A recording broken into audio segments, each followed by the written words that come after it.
सो दोस्तों welcome to money stocks. तो इस वीडियो के अंदर हम लोग बात करने वाले हैं मल्टीपल स्टॉक्स के बारे में। तो चलिए सबसे पहले हम लोग डिस्कस करेंगे टाटा पावर के बारे में। तो टाटा पावर के अंदर अगर आप परफॉर्मेंस देखोगे तो कहीं ना कहीं कंपनी के अंदर 1 से 1.5% की तेजी हमें देखने को मिला था।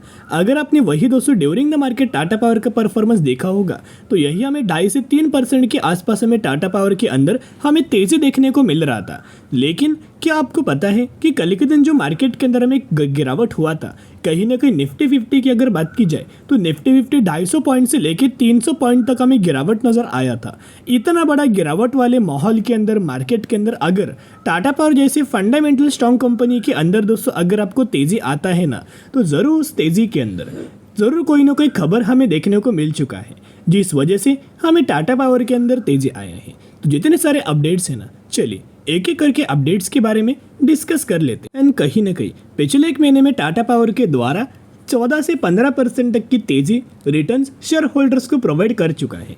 ये रिटर्न्स प्रोवाइड करने के लिए या फिर इतना ज़्यादा तेजी आने के लिए एक कारण मैंने पहले ही आपके साथ शेयर किया था कि धीरे धीरे करके आने वाले फ्यूचर में जैसे जैसे समर महीना स्टार्ट होगा वैसे जितने सारे पावर सेक्टर की कंपनीज होंगे या फिर पावर प्रोड्यूस वाली कंपनी होंगी, उन हर एक कंपनी को बढ़िया तरीके से फायदा नजर आएगा, उन सारे कंपनीज के अंदर तेजी आएगी। और आप देख सकते हो कि इतना शानदार तरीके से टाटा पावर के अंदर हमें तेजी नजर आ रहा है। तो चलिए अभी हम आ चुके सबसे पहले अपडेट्स के ऊपर।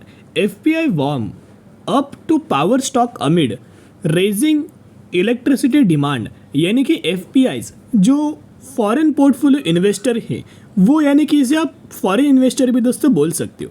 आपको जैसे कि पता है कि जैसे समर महीना स्टार्ट होता है या फिर समर महीना स्टार्ट होने से पहले ही जितने सारे पावर सेक्टर की कंपनीज के अंदर बढ़िया तरीके से फ़ायदा होता है, इनको बेनिफिट्स होता है और लगातार कंपनीज के अंदर तेज़ी आता है। वो टाटा पावर हो, अदानी पावर हो, NTPC हो या फिर कोई भी पावर प्रोड्यूस वाली कंपनी हो या फिर जो कंपनी पावर सप्लाई करता है, वो हर एक कंपनी को फ़ायदा होगा, उन हर एक कंपनी के अंदर तेज़ी आएगा। अभी ऐसा होता क्यों है? ऐसा दोस्तों बोला गया है कि अभी तक तो हमें टेम्परेचर या फिर अभी तक तो सबसे ज़्यादा पावर डिमांड तो हमें नहीं हुआ, लेकिन अगले महीने जैसे कि अप्रैल महीना चल रहा है तो मई महीने के अंदर दोस्तों ऐसा हो सकता है सबसे ज़्यादा पावर डिमांड पीक लेवल पर जा सकती है। और अगर पावर डिमांड पीक लेवल पर जाएगा तो आपको सभी को पता होगा ये पावर डिमांड पीक लेवल के ऊपर क्यों जाता है, क्योंकि सडन टेम्परेचर बहुत ज़्यादा इंक्रीज़ होता है। और ऐसा भी बोला गया है कि अगले महीने टेम्परेचर बहुत ज़्यादा इंक्रीज़ होने वाला है हर एक स्टेट्स के अंदर और हर एक सिटीज़ के अंदर। तो अगर ज़्यादा से ज़्यादा टेम्परेचर इंक्रीज़ होगा तो लोग फैन हुआ, AC है, कूलर है, राइट, इस तरीके से चीज़ों का यूज ज़्यादा करेंगे, राइट। तो अगर इस चीज़ों का यूज ज़्यादा अगर होगा तो ज़्यादा पावर लगेगा, राइट। और अगर ज़्यादा पावर लगा, यूटिलाइजेशन ज़्यादा हुआ, कंजप्शन ज़्यादा हुआ तो आप समझ सकते हो कि डिमांड भी इंक्रीज़ हुआ। तो इस वजह से जितने सारे पावर सेक्टर की कंपनीज होंगे ये डिमांड फुलफिल करने के लिए लगेंगे, लगातार डिमांड पावर प्रोड्यूस करेंगे, प्रोवाइड करेंगे, सप्लाई करेंगे, राइट। तो उन कंपनीज को फ़ायदा नज़र आएगा और उस हिसाब से कंपनी के अंदर तेज़ी नज़र आएगा। तो रिसेंट बेसिस के ऊपर यही वजह से जो फॉरेन इन्वेस्टर्स के द्वारा हमें इन्वेस्टमेंट किया जा रहा है पावर सेक्टर्स की कंपनीज के अंदर। और जो दोस्तों हमने डिस्कस किया था कि जो एनालिस्ट के द्वारा या फिर जो एनालिस्ट है या फिर जो न्यूज़ चैनल्स के ऊपर दोस्तों हमें बोला गया है कि अभी तक तो नॉर्मल टेम्परेचर, लेकिन जो एक्सपेक्टेड टेम्परेचर है वो बहुत ज़्यादा हो सकता है अगले महीने से। तो IMS says above normal maximum temperature expected in the summer month. और रिसेंट बेसिस के ऊपर उसके बिहाफ पर हमें टाटा पावर के अंदर ब्रोकरेज फर्म के द्वारा, एनालिस्ट के द्वारा हमें टारगेट दिया।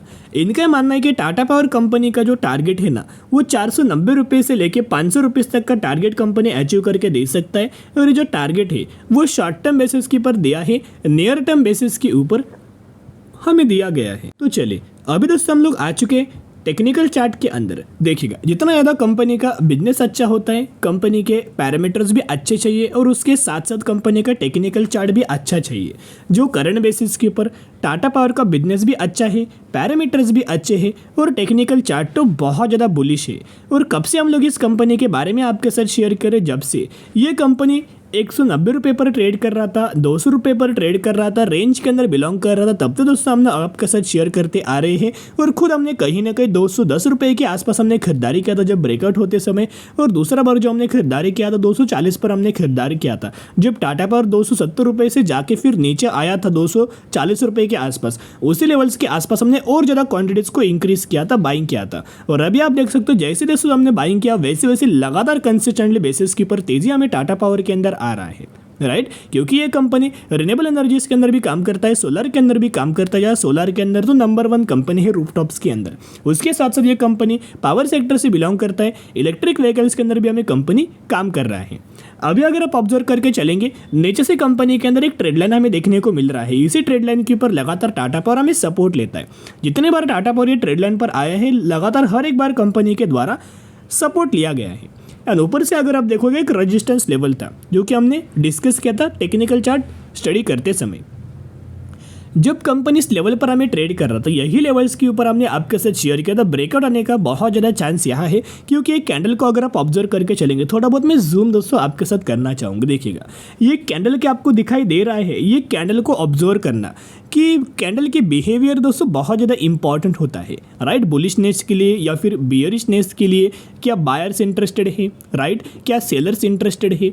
तो यहाँ अगर आप देखोगे कैंडल इंडिकेट्स करते हैं कि बायर्स बहुत ज़्यादा इंटरेस्टेड है, क्योंकि नीचे से एक बड़ा रिजेक्शन हमें देखने को मिला है। गिरावट वाली कैंडल हमें फॉर्म हुआ था, राइट, लेकिन एक गिरावट वाली कैंडल के अंदर बाद में क्या हुआ, हमें रिकवरी नजर आया। अगर इस तरीके से बेयरिश वाला कैंडल बनता तो फिर कंपनी इस ट्रेड लाइन के ऊपर आता और सपोर्ट लेता। ऐसा कैंडल नहीं बना, डायरेक्टली एक रिजेक्शन वाला कैंडल हमें देखने को मिला। उस वजह से ही हमें करंट बेसिस के ऊपर या इस लेवल के ऊपर भी बायर्स हमें बहुत ज़्यादा इंटरेस्टेड थे। उसी वजह से जो हमें ब्रेकआउट हुआ है ये सक्सेसफुल देखने को मिला है। अगर दोस्तों कंपनी थोड़ा बहुत अगर हमें नीचे आता है मंडे के दिन, तो बहुत ज़्यादा चांसेस रहेगा कंपनी के अंदर buy on day strategy apply करना और लॉन्ग टर्म के लिए होल्ड करना, क्योंकि 500 रुपये तक का टारगेट हमें ब्रोकरेज फर्म के द्वारा टाटा पावर के अंदर दिया गया है। तो जरूर दोस्तों buy on day strategy apply करके चल सकते हो। अभी हम बात करने वाले हैं मदरसन सुमी के बारे में, जो कि 120 रुपये के आसपास हमें ट्रेड कर रहा है। यानी कंपनी को बहुत सारा समय हो चुका है, एक लेवल्स के अंदर लगातार कंपनी कंसोलिडेट कर रहा है और इतना ज़्यादा मार्केट हमें कल के दिन क्रैश हुआ, उसका कोई भी इम्पैक्ट हमें मदरसन सुमी के अंदर भी नज़र नहीं आया, टाटा मोटर्स के अंदर भी नज़र नहीं आया, और अगर आप देखोगे तो टाटा पावर के अंदर भी हमें देखने को नहीं मिला। तो मदरसन सुमी का एक बहुत अच्छे खासा कंपनी एक पैटर्न हमें फॉल कर रहा है या फिर फॉलो कर रहा है। यही कंपनी का रेजिस्टेंस वाला लेवल और यही कंपनी का सपोर्ट वाला लेवल। जब भी कंपनी इस लेवल्स पर आएगा सपोर्ट लेगा, इस लेवल्स पर आएगा रेजिस्टेंस लेगा। लेकिन बार बार क्या होता है ना, ये कंपनी रेजिस्टेंस लेवल से लगातार गिरावट होता है, वहाँ बिल्कुल भी नहीं रुकता। लेकिन करंटली कंपनी क्या है ना रेजिस्टेंस लेवल पर हमें रुक रहा है, कंसोलिडेट कर रहा है। इसका मतलब क्या है कि कोई भी कंपनी रेजिस्टेंस लेवल पर जाके अगर कंसोलिडेट करता है तो आप समझ जाना कि 70 to 75% गारंटी होता है, चांसेस होता है कि वो कंपनी यहाँ से बड़ी तेज़ी आए और बड़ी रैली आए और कंपनी यहाँ ब्रेकआउट करे, राइट। ये बहुत ज़्यादा दोस्तों चांसेस होता है 70 to 75%। और रिसेंट बेसिस के ऊपर जिस तरीके से कंपनी टेक्निकल चार्ट के अंदर ट्रेड कर रहा है, ब्रोकरेज फर्म के द्वारा भी हमें टारगेट दिया गया है। तो ब्रोकरेज फर्म यानी कि प्रभुदास लीलाधर, इनके द्वारा बाइंग रिकमेंडेशन दिया है और टारगेट प्राइस 150 रुपये के आसपास हमें दिया गया है। और इनका अगर आप मूविंग एवरेज वाला टेक्निकल चार्ट को एनालाइज करके देखेंगे तो बेसिकली जैसे जैसे कंपनी 50 दिन के मूविंग एवरेज के ऊपर आता है ना, वैसे कंपनी के द्वारा हमें सपोर्ट लिया जाता है। एंड करंट बेसिस के ऊपर जो 50 दिन का मूविंग एवरेज है ना, ये एल नहीं, राइट, और कंपनी यहाँ ट्रेड कर रहा है। तो बहुत ज़्यादा चांसेस ये कि कंपनी थोड़ी देर और ज़्यादा रुक सकता है और जैसे कॉन्टेक्ट में आएगा वैसे कंपनी के अंदर फिर तेजी नजर आएगा और जैसे लेवल्स कंपनी निकालेगा आप समझ सकते हैं कि 150 रुपीज़ तक का टारगेट कंपनी अचीव करके दे सकता है। एंड जैसे कि आपको पता होगा कि हर एक कंपनी का म्यूचुअल फंड्स का डेटा हमें आने वाला है। रिसेंट बेसिस के ऊपर सबसे पहले हमें मदरसन सुमी का म्यूचुअल फंड्स का डेटा अपडेट हो चुका है मार्च महीने का, राइट दोस्तों, आप देख सकते हो मार्च 2024 लेटेस्ट डेटा है। एकदम फ्रेश अपडेट्स के बारे में हम लोग बात कर रहे हैं, जिसके अंदर 87 म्यूचुअल फंड्स की खरीदारी एंड 21 म्यूचुअल फंड्स की बिकवाली हमें नजर आई है। जहां अगर आप लंबे समय के अंदर भी देखोगे तो लगातार म्यूचुअल फंड्स के द्वारा हमें खरीदारी मदरसन सुमी के अंदर नजर आ रही है। ये दोस्तों बहुत अच्छी खासी और पॉजिटिव वाली बात है। उसके साथ साथ एक्चुअल बेसिस के ऊपर टेक्निकल चार्ट के अंदर अभी हम आ चुके हैं। यह कंपनी एक पैरेलल चैनल के अंदर ट्रेड कर रहा है। ये कंपनी का क्या है, एक रेजिस्टेंस वाला लेवल है, और ये कंपनी का क्या है, एक सपोर्ट वाला लेवल है, आप देख सकते हो। कहीं ना कहीं जैसी कंपनी टॉप पोजीशंस के ऊपर ट्रेड करता है वहाँ से कंपनी रिजेक्शन लेता है, रजिस्टेंस लेता है, और जैसे कंपनी नीचे आता है वहाँ से कंपनी सपोर्ट लेता है, राइट। और बहुत ज़्यादा चांसेस ये है कि मदरसन सुमी है ना, यही लेवल का हमें ब्रेकआउट कर सकते हैं। कौन सा लेवल आप देख सकते हो, यही लेवल का कंपनी ब्रेकआउट कर सकती है। और जैसे लेवल्स को ब्रेक करके अगर ये जो पैरेलल चैनल वाला पैटर्न बना है उसको भी अगर कंपनी ब्रेक करके निकलता है ना, तो आप समझ सकते हो बड़े बड़े कैंडल्स आपको देखने को मिल जाएगा। और 150 नहीं बल्कि 180, 190, 200 रुपीज़ तक का भी टारगेट्स कंपनी हमें अचीव करके दे सकती है, क्योंकि बिजनेस बुरा नहीं है। Basically company auto components manufacturing करता है, ऑटो एसेसरीज कंपनी मैन्युफैक्चरिंग करता है। और मदरसन सुमी के बहुत बड़े बड़े क्लाइंट्स है, बहुत सारी लिस्ट है इनके, बहुत बड़े बड़े क्लाइंट्स हमें देखने को मिल रहे हैं। इस वजह से मदरसन सुमी को बड़ा फायदा होता है। तो बाय ऑन स्ट्रेटेजी अप्लाई करके चलना। अभी हम बात करने वाले हैं शुक्र फार्मास्यूटिकल लिमिटेड 326 रुपीज़ पर ट्रेड कर और मैक्सिमम में 2360% तक का रिटर्न शेयर होल्डर्स को बना के दे चुका है। यही वो कंपनी रिसेंटली कंपनी ने 3:1 रेशियो का बोनस अनाउंसमेंट किया है, जिसके अंदर आपको 1 के बदले 3 शेयर मिलने वाले हैं। जरूर कंपनी के बारे में स्टडी एनालिसिस कर सकते हो। चलो दोस्तों, आज के लिए इतना ही। अगर आपको ये वीडियो पसंद आए जरूर वीडियो को लाइक और चैनल को सब्सक्राइब करके चल सकते हो। फिर मिलेंगे, बाय।